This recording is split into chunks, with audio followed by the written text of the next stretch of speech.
वक्त शाहराह फैसल पर, और यहाँ पर मैं वेट कर रही हूँ किसी का। आज बताऊँगी मैं किसके साथ हूँ और मैं क्यों जा रही हूँ और कहाँ जा रही हूँ। इसको जानने के लिए आपको देखना होगा मेरा यूट्यूब चैनल, और मैं हूँ कुरतुल, आप देख रहे हैं मेरा आप देख रहे हैं मेरा यूट्यूब चैनल। इस वक्त मैं खड़ी हूँ शाहराह फैसल पर और इंतज़ार कर रही हूँ मैं किसी का। और आज हमने कहीं जाना है, कहाँ जाना है मैं आपको बताऊँगी जब शख्सियत यहाँ पर आ जाएगी, और इंशाल्लाह मिलते हैं, बात करते हैं। इस वक्त हो रहा है टाइम 2:15, 2:30 बजे का टाइम था। मैं टाइम पे आ गई हूँ और 2:30 बजे हमने मिलना था। लेट्स सी कि वो कब आती हैं और हमसे कब मिलते हैं और हम कहाँ जा रहे हैं। कर रही थी तो मैंने सोचा कि एक पावर बैंक ले लेना चाहिए, तो मैंने एक पावर बैंक ख़रीदा है और मैं इसका रिव्यू करके बताऊंगी बाद में। अभी तो ये चार्ज हो रहा है, तो मोबाइल की बैटरी लो थी और यहाँ रोड पे मैं कहाँ चार्ज करूँ। एक मेरा पावर बैंक था पहले, वो बेचारा कहीं गायब हो गया है, तो देखते हैं। 2:30 तो बज गए। शख्सियत किससे आज मैं मिलने वाली हूँ वो बहुत ज़्यादा पंक्चुअल है, और इसीलिए मुझे हमेशा ये होता है कि मैं मिलने वाली हूँ बहुत ज़्यादा पंक्चुअल है। वो 2:30 का मतलब होता है 2:30, और अब जो है 2:30 बजने में तकरीबन 5 मिनट है, and she is 5 minutes away. और देखते हैं, एक्साइटमेंट हो रही होगी किससे मिल रही हूँ। हाँ, बीच लग्जरी होटल में, और आज यहाँ पर सेमिनार है। सेमिनार मेरे साथ है, तो मैं अपनी हम आ गए हैं बीच लग्जरी होटल में, और मेरे साथ हैं साइमा नदीम साहिबा। अस्सलाम वालेकुम। और हम यहाँ पर क्यों आए हैं? सेमिनार अटेंड करने के लिए आए हैं, तो जो होगा हम बताएंगे इंशाल्लाह। और साइमा पर कह दें कि मेरा चैनल ज़रूर देखें। Stay with us and watch this channel. इसको चैनल को ज़रूर सब्सक्राइब करें और देखते रहें। Thank you. हम जा रहे हैं जनाब, और जी साहब खड़े हैं वहाँ। अस्सलाम वालेकुम।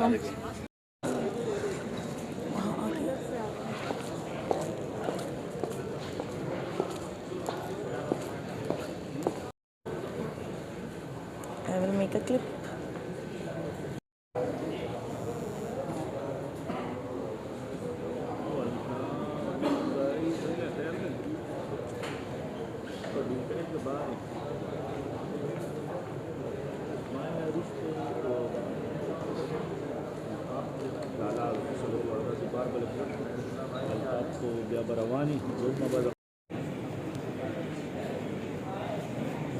Rani is with us. अस्सलाम वालेकुम। हमने यहाँ ज्वाइन किया, सेमिनार है मईशत पे, जो इंस्टेबिलिटी है पॉलिटिक्स में भी और जो इकॉनमी में भी, तो इस पे शौकत तरीन और हम सारे हमारे लीडर्स हमारे साथ हैं। Let's start. चलें, ठीक है, कीप वॉचिंग।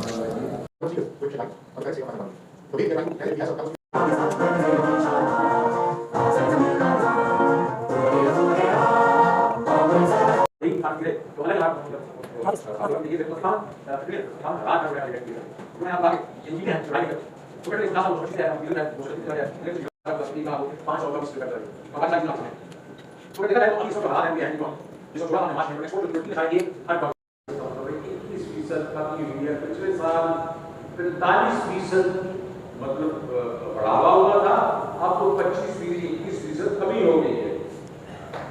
अगर 4 महीने देखे जाएं तो वो पिछले साल से तकरीबन 8% कम है। आप एक और चीज हमने इंट्रोड्यूस की थी, रोशन डिजिटल अकाउंट, उसमें मैं फिगर्स दिखा रहा हूँ। अभी का ये जो फिगर्स हैं वो 100 पे आ रहा है। इसका मतलब है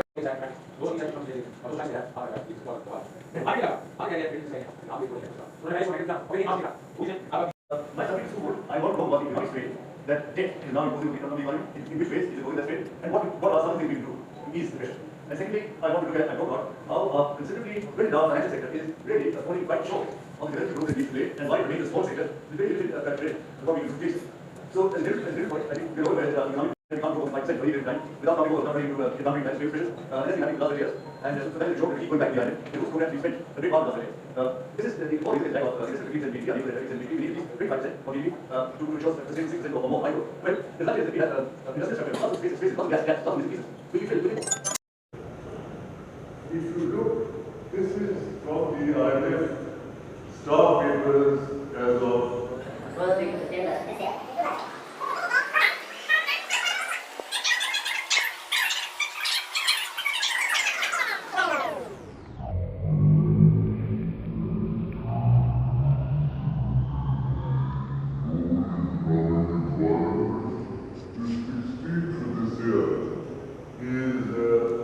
not viable, and certainly the 22 and 21 in the next 2 years is not viable. So what that would suggest is that sometime, so if those inflows are not viable, then it makes sense.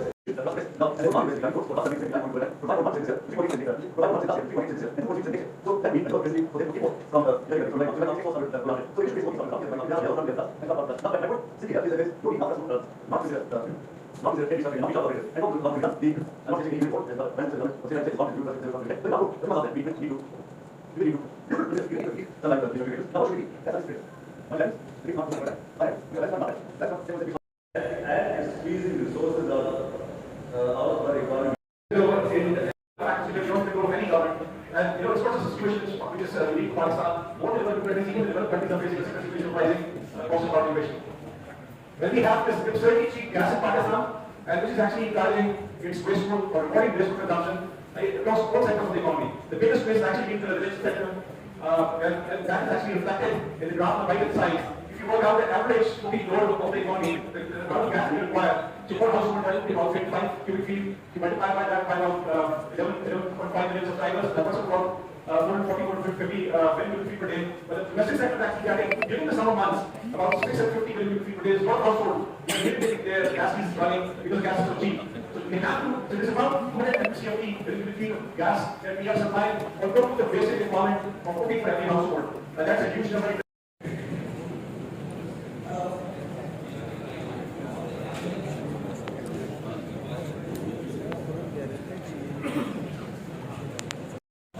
Last few years, you are around $3 billion. In fact, less than $3 billion. But the reality is that Pakistan में इस वक्त जो potential है वो 100 industry में $1 billion का existing potential. इसी तरह से जो last year में BOI की तरफ से बहुत सारी countries के साथ काम किया. We direct experience से based on our multiple meetings with the several investors and the governments. तो हर कंट्री से बहुत सारी इम्पोर्टेंट कंट्रीज थी जिसमें सऊदी अरेबिया के साथ में एक्सपोर्ट नहीं किया लेकिन जीरो टैक्स देते थे वो हमने बेस बढ़ाने के लिए उधर हम पहुंचे तो अनफॉर्चुनेटली तब हमारी गवर्नमेंट गलाती गई। तो नंबर 1 चीज है कि पाकिस्तान में ताकतवर government rule of law establish करे। ये जो माफियाज है हर जगह, शुगर माफिया, ये सीमेंट है, सबसे बड़ा माफिया रियल एस्टेट माफिया। आप सोच नहीं सकते कि इनकी अब इस वक्त पावर क्या है। और बहुत अच्छा था, बहुत इन्फॉर्मेशन हमें मिली और सबसे बड़ी बात कि आज हमने बहुत दिनों के बाद लाइव जो है अपने खान साहब को देखा, अपने चेयरमैन को देखा। बहुत खुशी हुई उनको देख के और जिस तरह वो हमेशा हौसला दिलाते हैं इसी तरीके से आज फिर उन्होंने हौसला दिलाया और ये फिर से कह दिया कि इंशाल्लाह अगली गवर्नमेंट पीटीआई की है। Thank you. तो बहुत ज़बरदस्त था और आपको पता है कि नॉलेज से भरा हुआ था। इन्होंने साफ साफ बताया कि अगर जल्द से जल्द इलेक्शन नहीं हुए और जल्द से जल्द अगर हमारे मुल्क में इंसाफ का निज़ाम बेहतर नहीं हुआ तो हमारा मुल्क बहुत से क्राइसिस से और भी दो चार हो जाएगा, फिर हमें संभालना बहुत मुश्किल हो जाएगा हमारी कंट्री को। Thank you. अस्सलाम वालेकुम। बहुत इन्फॉर्मेटिव सेशन था और इनफैक्ट हमें इसमें से कुछ बातें तो ऐसी थी जो हमें अब तक नहीं पता थी कि पाकिस्तान डिफ़ॉल्ट के बिल्कुल करीब पहुंच चुका है। और खान साहब के ज़माने में टेन्योर में 80% चांस था, बट अब 20% पाकिस्तान के बचने का चांस है। तो अब तो ये बात वाज़ेह हो गई है कि खान साहब के अलावा कोई उम्मीद ही नहीं है। और इसके अलावा जो शौकत तरीन ने जो फैक्ट और फिगर से बात की, हमारे साथ स्टेट बैंक के फॉर्मर गवर्नर थे, उन्होंने बहुत क्लियर करके, और जमशेद चीमा ने एग्रीकल्चरल हिसाब से हमें बताया कि in every field Pakistan has to, चाहे वो इंस्टेबिलिटी इतनी बढ़ गई है कि हमें मैन पावर्स के साथ फाइनेंशियली इन्वेस्ट करना बहुत ज़रूरी है। कब तक रिलाई करेंगे हम बाहर के कर्ज़ों पे?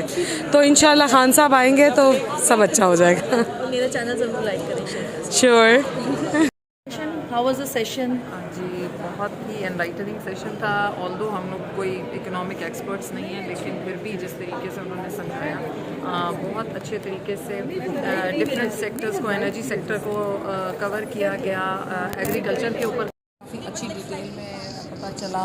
फिर हमें पता चला कि electricity is the new oil, so कि किस तरीके से वर्ल्ड चेंज हो रहा है और किस तरीके से पाकिस्तान भी उसके अंदर इनकॉर्पोरेट हो सकता है, और पाकिस्तान में कितना पोटेंशियल है, और पाकिस्तान की एनर्जी को ठीक तरीके से कंज्यूम कैसे किया जा सकता है, ये हमने आज सुना, सीखा। और सबसे ज़्यादा हमारे लिए एनर्जाइजिंग स्पीच जो है वो हमारे लीडर इमरान खान की होती है, और जिस तरीके से उन्होंने बात की वो हमें दोबारा से, जिस तरह हर दफ़ा उनसे बात करके हमें हौसला हमारा बुलंद होता है, और जिस तरह उन्होंने इकॉनमी को जितने सादा अल्फाज में उन्होंने बयान किया, ये उनकी खूबी है कि हम जैसे आम लोग जो एक नॉर्मल उसमें रखते हैं, बहुत इकोनॉमिक एक्सपर्ट्स नहीं होते, वो समझ जाए सारे मामले को।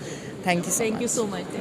क्या कहती हैं, आपका भी यही ख्याल है कि मुआशी इस्तेहकाम के लिए सियासी इस्तेहकाम बहुत ज़्यादा ज़रूरी है? बिल्कुल, बेशक, क्योंकि देखें हमारा जमहूरी मुल्क है, और यहीं से जो ब्रेन है, जो मईशत को जो मजबूत कर सकते हैं, वो ढांचा सियासी ढांचा होता है, जिस पे जाके फिर जो इकॉनमी है वो मसल्स की सूरत में वो होती है और मुल्क की ताकत बनती है। तो इन पॉलिटिकल जो इस्तेहकाम है वो हमारी समझे शहरग है, और उसके बग़ैर जो है वो मुल्क की तरक्की ऑलमोस्ट नामुमकिन है। अब जब पढ़े लिखे लोग, बेलॉस लोग जब आगे आएंगे, जो कि पीटीआई का ही वतीरा है, ठीक है ना, ये इनका हमारा ही तरीक़ेकार है कि हम ट्रू मेरिट को, टैलेंट को ऊपर लाते हैं, रिलेटिव्स को नहीं लाते, जैसे लोग इसहाक डार को ले आए, समधी आ गए, ये आ गए। तो हमारा तरीक़ेकार जो है बहुत साफ़ शफाफ है, क्रिस्टल क्लियर है, और इसी वजह से जो हमने जो स्टेप्स उठाए थे वो मुल्क के लिए उठाए थे, और उसका रिज़ल्ट निकला था 3 साल में। तकरीबन 15 साल का गैप जो है वो हमने फिल कर दिया था, लेकिन ये रजीम चेंज हुई। जब रजीम चेंज हुई तो मईशत भी जो है ना वो हिल के रह गई है मुल्क की, और सारी चीज़ें नेगेटिव में, मनफी जा चुके हैं सारे आशारिये।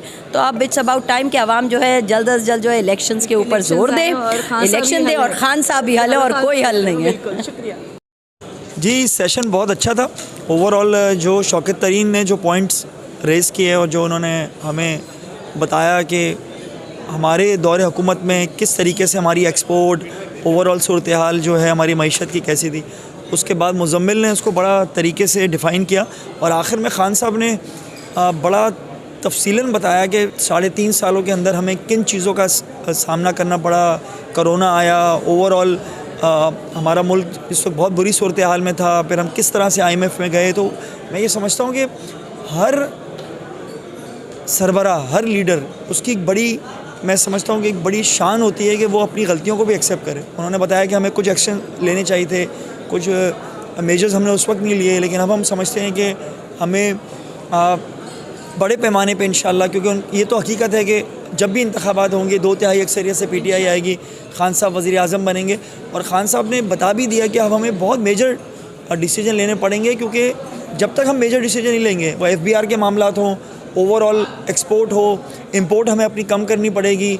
और सबसे बड़ी चीज़ ये कि जो लास्ट टाइम खान साहब ने जो अपनी स्पीच में हमें बताया, जो मैं समझता हूँ कि बहुत ही इंपॉर्टेंट पॉइंट है कि रियल इस्टेट को जो उन्होंने रिलीफ दिया, वो उनको अब इंडस्ट्रीज़ को देना चाहिए कि भाई आपको हम एमनेस्टी देंगे, लेकिन आप उसकी इंडस्ट्रीज़ लगाओ ताकि लोगों को रोज़गार मिले। यानी कि आप इन शॉर्ट ये कि मुआशी इस्तेहकाम के लिए सियासी इस्तेहकाम बहुत ज़रूरी है। देखिए, मैं तो समझता हूँ किसी भी मुल्क के अंदर अगर लॉ एंड ऑर्डर या ओवरऑल सूरत हाल सही नहीं होगी तो कोई इन्वेस्टर नहीं आएगा। आप मुझे बताएं ना, जिस शहर के अंदर क्राइम रेट ज़्यादा हो, जिस शहर के अंदर कोई मामलात हो, तो वहाँ तो आप अपनी ना जाके शॉप खोलेंगे ना फैक्ट्री लगाएंगे। आप वहाँ जाएंगे जहाँ पर आपको वन विंडो सोल्यूशन हो, जहाँ पर आपको टैक्सेस का निज़ाम बेहतर हो, जहाँ पर लॉ एंड ऑर्डर की सूरत हाल बेहतर हो और जो क्राइम रेट हो वो नीचे हो, तो वही मुल्क तरक्की करते हैं, वही शहरों में इन्वेस्टमेंट भी आती है और मुल्क तरक्की करते हैं। Thank you.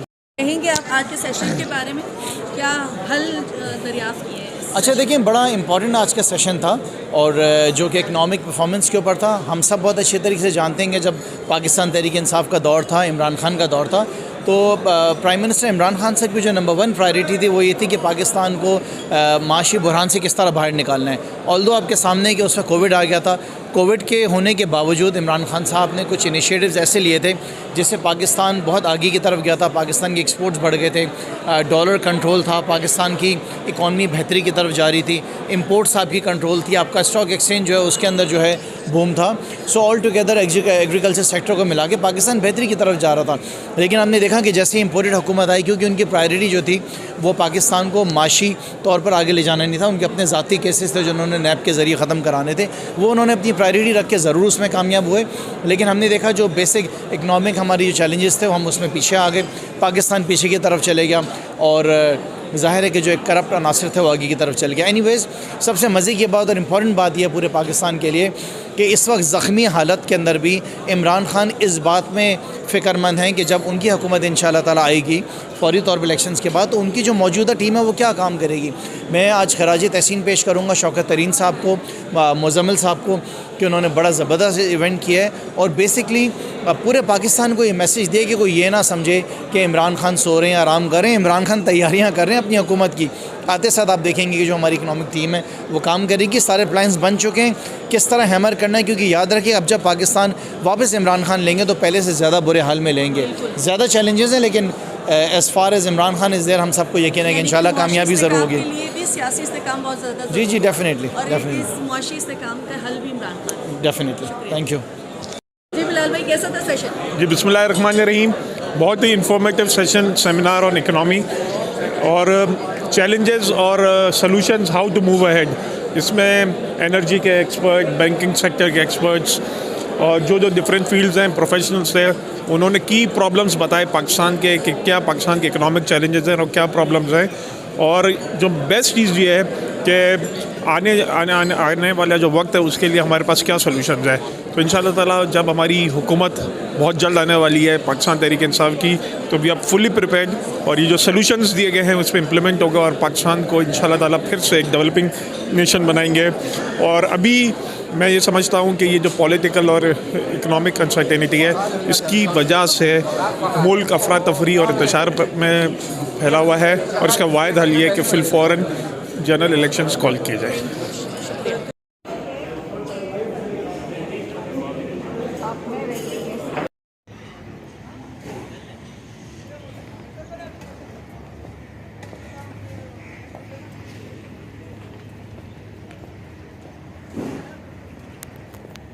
और हम जा रहे हैं वापस। अब ख़त्म हो चुका है सेशन, जाऊँगी घर। अल्लाह हाफ़िज़।